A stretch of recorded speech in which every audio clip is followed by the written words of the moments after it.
Hi, I'm Jacob Hornberger, Libertarian candidate for president. A few days ago, National Libertarian Party Chairperson Angela McCardle gave an interview in which she made an incorrect or false statement about one of my positions. And so I feel it necessary to do this video to correct that incorrect or false statement, because it's a statement that it's about an important issue. The interview that she did was done with a woman named Tara Reade, Tarareade, and it appears on YouTube. You can find it there just by putting in Tara Reade and Angela McCardle.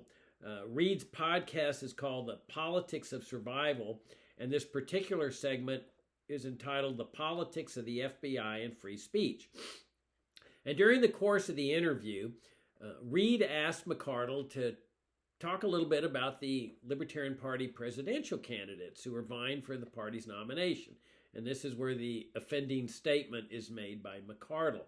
It appears at around marker 36 minutes into the interview, around 35 seconds. And this is what McCardle says. This is a quote. Jacob Hornberger is a hardcore anarchist who wants to get rid of the entire federal government. Really? Really, Angela? I mean, where in the heck did you arrive at that conclusion? I've been running the Future of Freedom Foundation, a libertarian educational foundation, for 34 years. And anyone with just a modicum of interest in FFF knows that we have always stood, and I have always personally stood, in favor of limited government. I've written thousands of articles. I've co-edited books that FFF has published. We've published books. I've written books. And every one of them is consistent with limited government. In fact, I have anarchist friends that have written me over the decades saying, Jacob, I love the work you're doing for liberty, but since you're not an anarchist, I can't support FFF. So everybody that is in this movement knows that I'm a limited government advocate, except for Angela. Now, if you go to my campaign website, well, let me also mention that as part of my work at FFF about 6 or 7 years ago, I wrote a 6-part series that you can find online. Just Google "Why I Favor Limited Government" by Jacob Hornberger.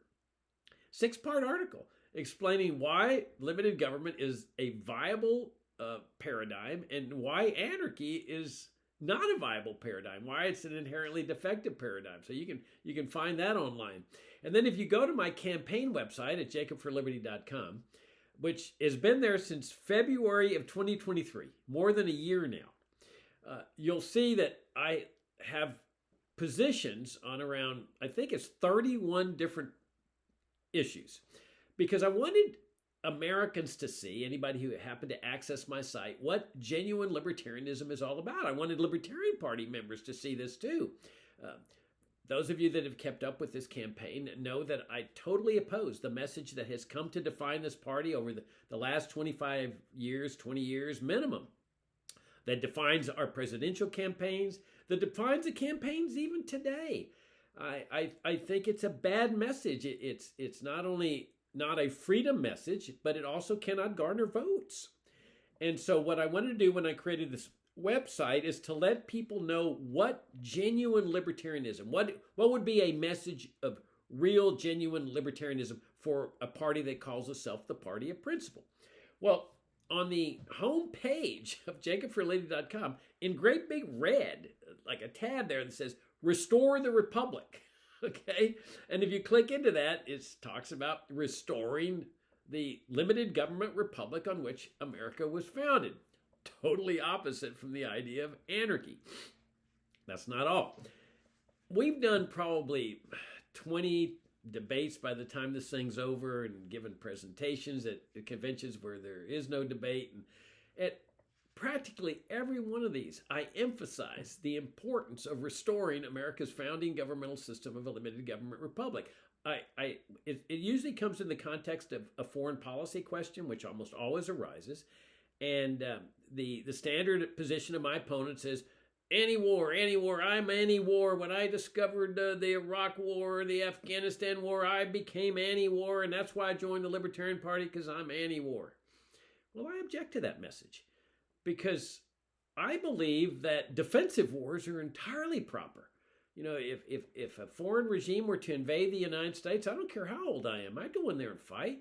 You know, I mean, I was trained as an infantry officer. I graduated from Virginia Military Institute. I figure I could contribute to this war.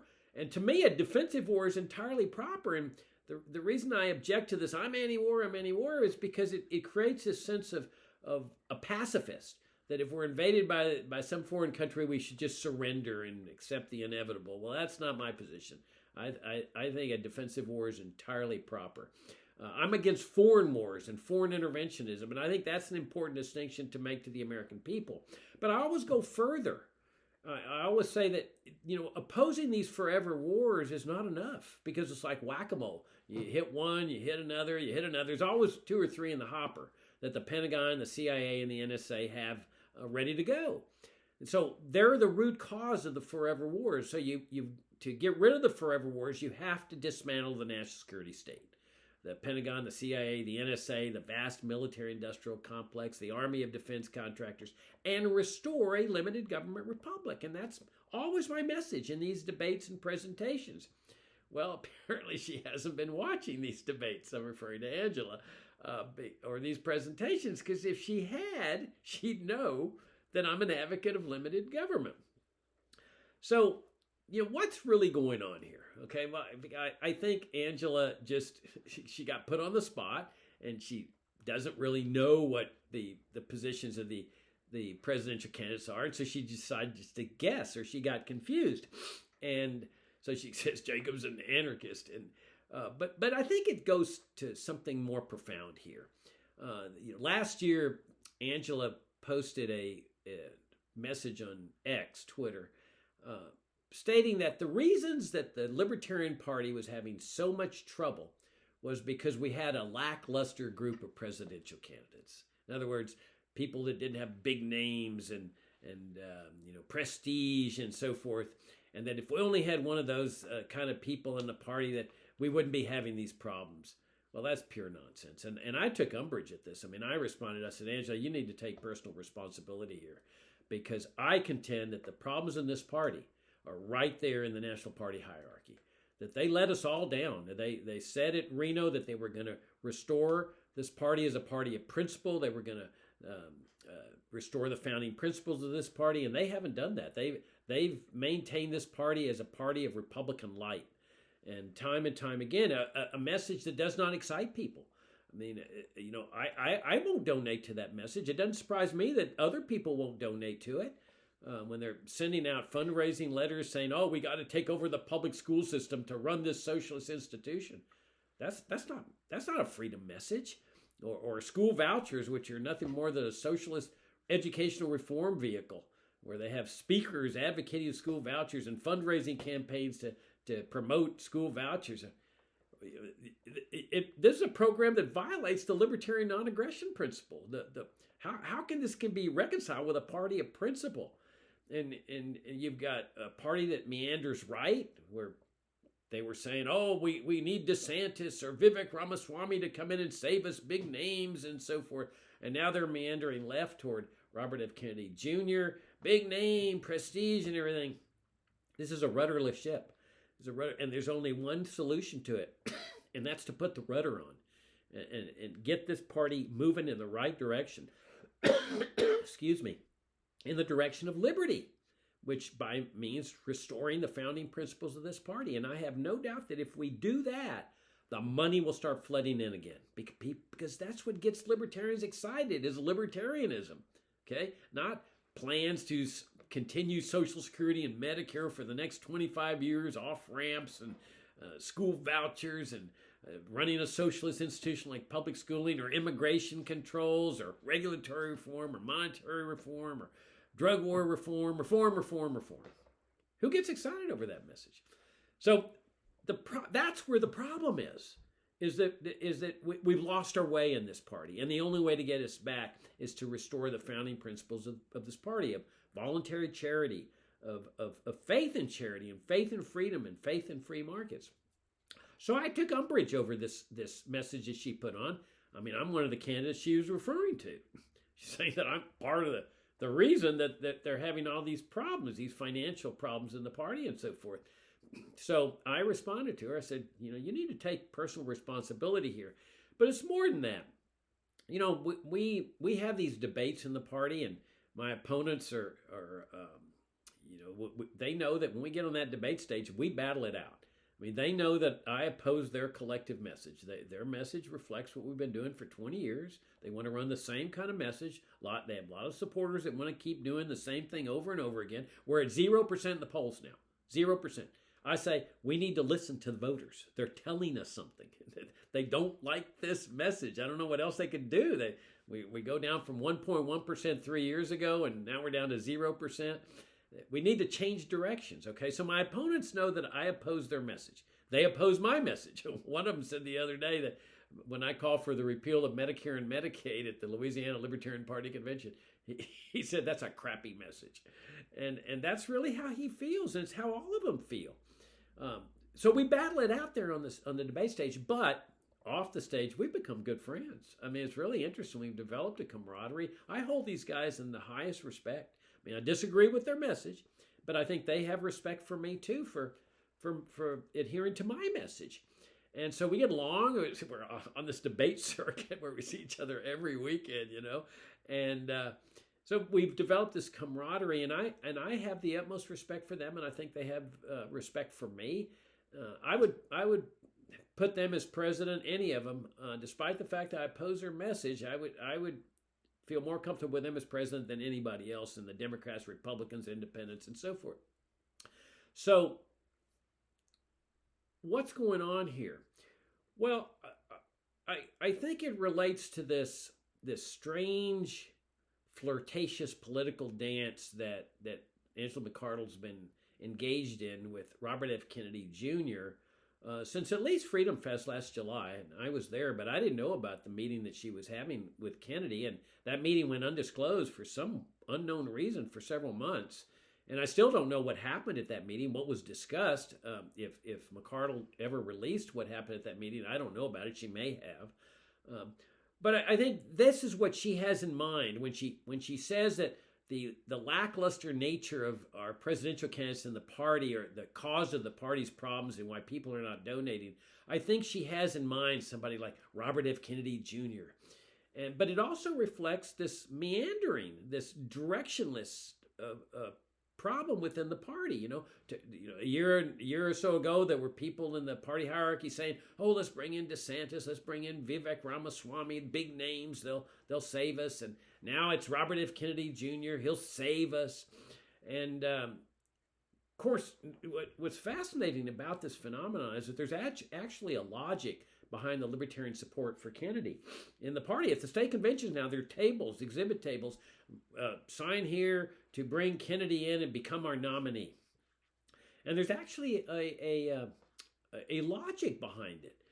Because if you look at what has become the standard message that has come to define the party and the presidential campaigns, Kennedy pretty much embodies that message. That's why when he says, "Oh, I'm a libertarian," he's looking at it in terms of the message that has become standard in the party hierarchy, define our presidential campaigns, defines my opponent's position.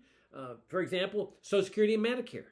Okay, you go back to the South Carolina debate, most of my opponents were vociferous advocates of continuing this program for 25 years, that people would be dying in the streets and so forth. That Jacob wasn't showing care and compassion by not supporting this coercive apparatus based on the initiation of force through the IRS. Well, of course, my position is you're not showing care and compassion with that kind of system. Care and compassion is from the willing heart of the individual.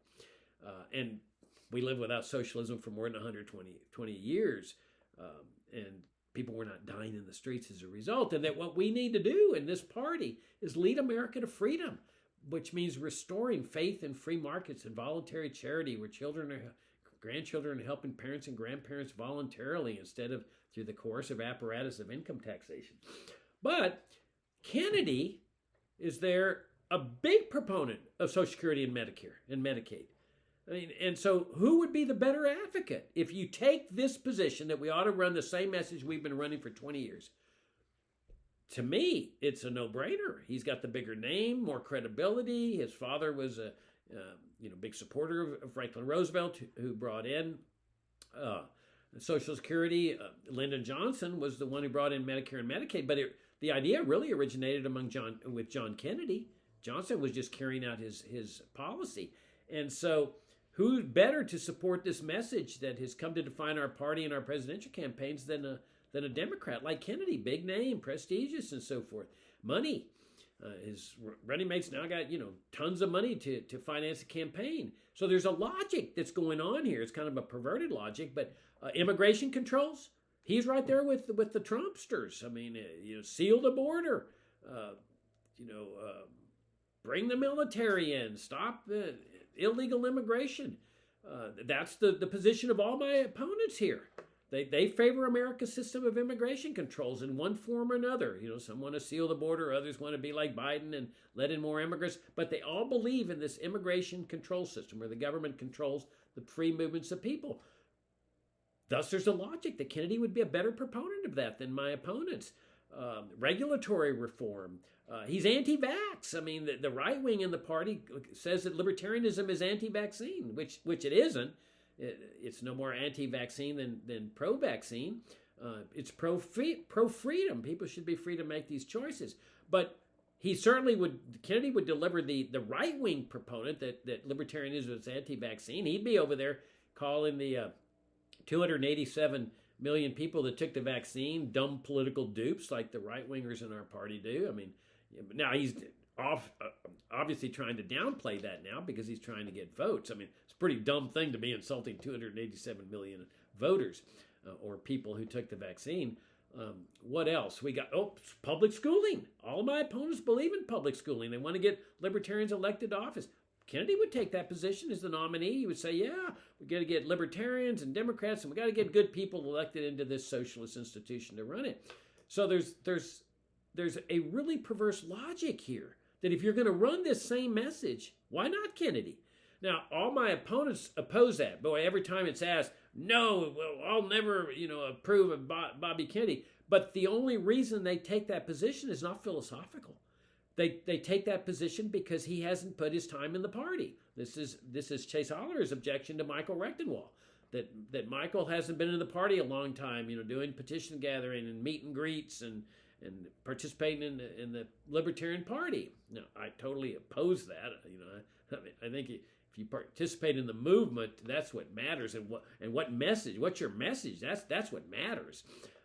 But that's the opposition to Kennedy among my opponents, is that he hasn't put his time in the party. They don't object to his message because his message is essentially the same as theirs. He's anti-war. He makes that clear. Boy, he attacks the military-industrial complex. He points out that the CIA's role in the assassination of his uncle. My opponents don't do that. I do, but they won't. So their objection to Kennedy is not philosophical. It's that he hasn't put his time in the party. Mine is philosophical. I mean, I made it very clear that I would never endorse this guy as a candidate. I'll endorse the other guys because I have respect for them. They've been libertarians. This guy's a lifelong Democrat. That big government, welfare state-loving, gun-grabbing Democrat that praises communist Cuba and communist China. I could never endorse the guy. And I'm sure my opponents in this race would not be praising communist Cuba or communist China. But that's the logic here of this flirtation that many party members, including people in the party hierarchy, are taking with Kennedy, because he is a logical proponent of what has come to define this party in terms of the message of libertarian socialism and serfdom reform. Now, let me talk a little bit about this anarchy business. What's so fascinating about this is that, okay, you've got Michael Rectenwald in the race. He was endorsed by the Mises Caucus. The Mises Caucus 3 years ago, ironically, endorsed me. But this time around, they endorsed Michael Rectenwald, who is the premier anarchist. I mean, he makes no bones about it. He's the only anarchist in the race. He He pounds this at state conventions where he says, you make me the nominee and I'm going to go out there and promote anarchy for America. And so Angela is the Mises endorsed chair candidate. And like, I'm sitting there saying, how can she not know that Michael's the anarchist? How can she confuse our positions here when in these debates it's so clear? It's like bizarre. But it's my position, and I don't know what Angela's position on this is, but it's my position that any presidential candidate that goes out there as principal message and says, I want anarchy for America, that's going to ensure we get the 0% of the votes. Because while they're anarchists inside the Libertarian Party, the electorate out there is not going to go for anarchy. I guarantee you that. You're looking at the lowest vote total in the history of this party. Abolish the Congress entirely. Abolish the Supreme Court entirely. Abolish all the federal courts. Burn up the Constitution. Keep the presidency. Because Michael says, I want to be the president. This is his message. I want one branch, the executive branch. And he favors immigration controls. Okay? The massive police state along the border. It's a really strange form of anarchy because I know what anarchy is. Anarchy is abolishing all government. Okay, but that's not his model. He calls himself an anarchist. He's promoting anarchy, but he also favors this massive immigration control system and the police state that comes with it. And this is reflected in an article he wrote in Chronicles magazine, a right-wing rag where this was before Michael Heiss of the Mises Caucus asked him to be the Mises endorsed candidate for the nomination. He was counseling Republicans. And in this article, you can find it, just Google Chronicles, What Next for the Right, Michael Rectenwald. You can see, he says a Republican president should seal the border, finish the wall, and evict all illegal immigrants. Well, sealing the border means military. Okay, we know the Border Patrol can't seal the border. So what he's saying is we need a massive military to seal the border, like North Korea has sealed its border. So he favors a massive military establishment, and then he's going to finish the wall, which means eminent domain stealing the people's property, private property. But it's really not eminent domain because there's not going to be any federal courts operating to determine the value of people's property. So it's going to be whatever the military wants to give them. The military just takes the land and says, here's a couple of bucks for your trouble, and people can't sue because there's no federal courts.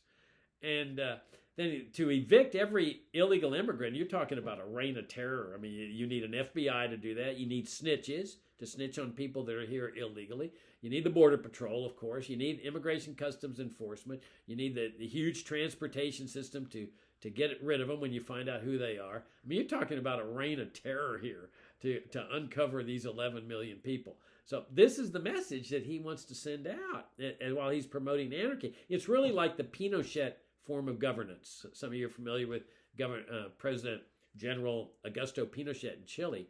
This was his method, that he was the president with a giant military establishment. And he would rule by decree. He called them decree laws. As soon as he decreed, that was the law. He didn't need any Congress and Supreme Court and federal courts and so forth. And then Michael favors omnipotent government at the state level. And so he wants every government to have omnipotent powers, including the power to establish border controls around every state against the people of other states. So you're going to have state border patrols, state highway checkpoints, everything you got along the southern border, you're going to have around every state against the people of other states. In other words, our open border system domestically is over. That's the message he wants to give out. And then he says he's going to use his presidential campaign to get libertarians elected to school boards. Those are government school boards. Okay, it's a socialist institution. You couldn't find a better example of socialism at the state level than public schooling. It's comparable to Social Security and Medicare and other socialist programs at the national level. Well, you put all this together, promoting anarchy. He's going to bring anarchy, abolish the Congress and the Supreme Court and the federal court, with a massive military establishment, immigration control system with an all-powerful president that's going to be ruling by decree, along with omnipotent state governments that are going to establish border controls all around the states and indoctrinate people in their public schools to support all this. You're talking about as close to zero as you can ever get. I mean, we're at 0% in the polls. I predict that with that message, there is no constituency for that message. There is nobody's going to vote for that message. And you're looking at the lowest vote total in the history of this party. As compared to restoring the founding principles of this party, including limited government and the founding principles of this nation, the good founding principles. I mean, we know there were some bad founding principles like slavery and so forth, but there were some good founding principles, and they included limited government and free markets and open borders and no socialism and no central bank, Federal Reserve, and open immigration and so forth. That's what we need to restore. That's the kind of message that I say we need to take to the American people. And I say that not only leads America to freedom, it also has the ability to get us to a big vote total. So, Angela, all I ask is that, okay, you don't need to study up on my positions. I don't expect you to do that. But in the future, if anybody asks you, what are Jacob Hornberger's positions, please don't guess. Don't interject what you think might be my positions or what you think should be my positions or whatever. Don't confuse me with the other candidates. Just answer forthrightly. I don't know his positions. And go to his website at jacobforliberty.com. I'd be most appreciative. I'm Jacob Hornberger, Libertarian candidate for president. My campaign website is jacobforliberty.com.